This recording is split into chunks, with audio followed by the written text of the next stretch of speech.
We're at Pashupatinath Temple, the most sacred Hindu site in Nepal, set along the banks of the Bagmati River, just east of central Kathmandu. This is not simply a temple complex, it's a functioning religious landscape, one that brings together worship, ritual, and the end of life in a single place. Pashupatinath is dedicated to Shiva, worshipped here as Pashupati, the lord of animals, nature, and living beings. For Hindus across Nepal and India, this is one of the most important places to come at least once in a lifetime. As we enter the complex, the rhythm is immediately different from Durbar Square.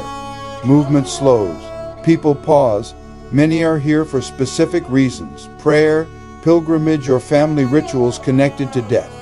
The Bagmati River is central to everything that happens here. Although today, it often appears narrow and polluted as it flows through the city, ritually it remains sacred. For Hindus, the river represents purification and transition.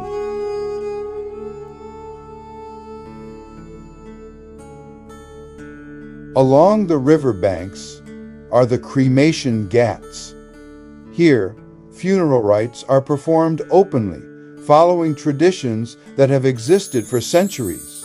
Bodies are brought to the river, washed, wrapped, and placed on wooden pyres. Family members carry out the rituals, guided by priests, while the fire completes the final stage of the process. What may be confronting for visitors is, for locals, part of religious duty and continuity. Death here is not hidden. It is acknowledged, ritualized, and placed within a broader understanding of life and rebirth.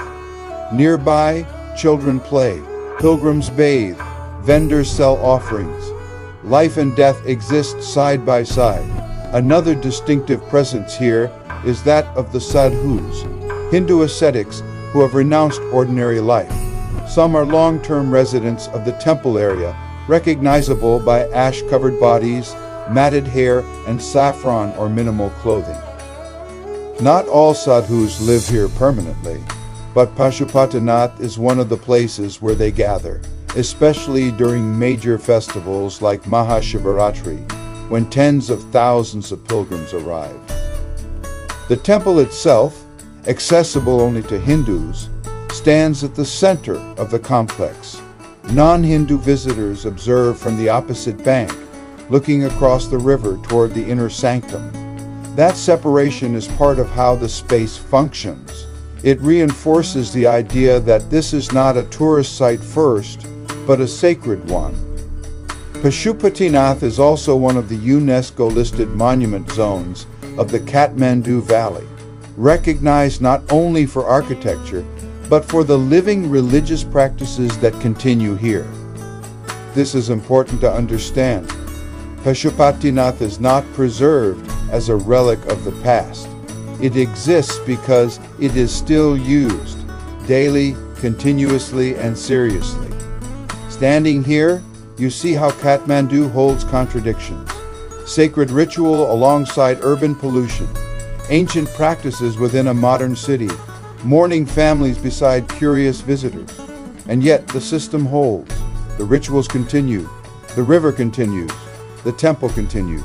This place forces you to confront something many societies keep out of sight, that life and death are not separate chapters, but parts of the same cycle.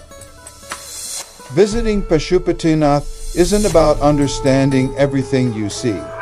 It's about witnessing how a culture organizes its most profound moments in public space.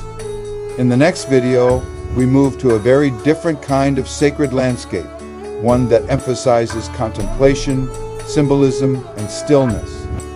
But here, along the Bagmati River, Kathmandu shows one of its most direct truths. Life passes, ritual remains, and the city continues to move around both.